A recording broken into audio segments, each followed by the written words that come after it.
Сайтът ти не се показва в Google и нямаш никаква представа защо. Първото нещо, което трябва да направите е да проверите дали вашият сайт е индексиран от Google, като просто напишете сайт, вашият сайт.com. Ако не излизат никакви резултати, това означава, че никой не може да ви намери.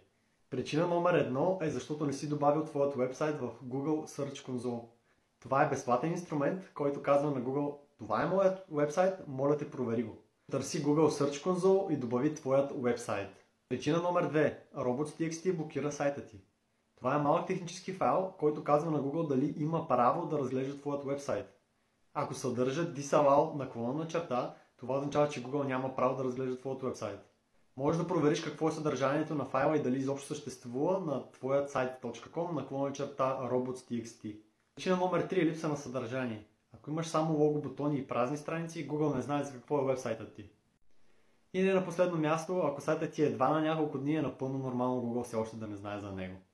Това са най-често срещаните причини и ако не те намира Google, най-вероятно и твоите клиенти няма да успеят да те намерят.